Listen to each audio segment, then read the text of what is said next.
news everywhere.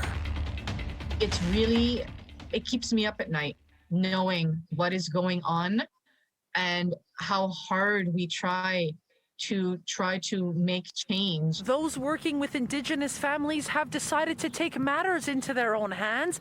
They say they're tired of waiting for action from health authorities after multiple reports and recommendations found that Montreal's youth protection system is failing Inuit children. Indigenous people are creating their own solutions because we are getting tired of the institutions ignoring the recommendations and doing nothing. Change is coming for Indigenous mothers. Montreal's Native Women's Shelter is creating a second stage housing with a social pediatrics clinic where Indigenous women can live with their children.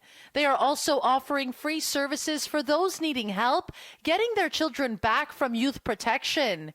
This after a damning report from the Quebec Human Rights and Youth Rights Commission found that Inuit children were deprived of proper education, discouraged from speaking their own language, and left feeling isolated.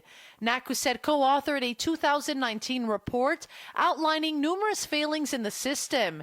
She says Indigenous mothers need support to keep their children. And what happens is the next time a woman becomes pregnant, that there's the possibility that the social workers will be waiting at the hospital for that child. And then I think that, when a mother has to consider, whether or not the next child should be born, that's a horrible place to have to be like, should I have another one or will I just lose this one to youth protection? Although they remain hopeful, those working with these families say they're seeing very little action come out of the reports and recommendations. We keep on uprooting children from Nunavik, bringing them here in Quebec, in Montreal, and making them feel bad when they speak their language, punishing them when they speak their language. This is outrageous.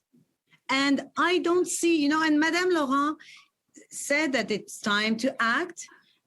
The Vien Commission report was tabled a year and a half ago. What are we waiting for? Again, there doesn't need to be any more reports.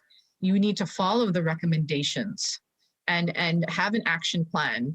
And, in a perfect world, there would also be an apology to why all this was done. The second stage housing is expected to open within 18 months.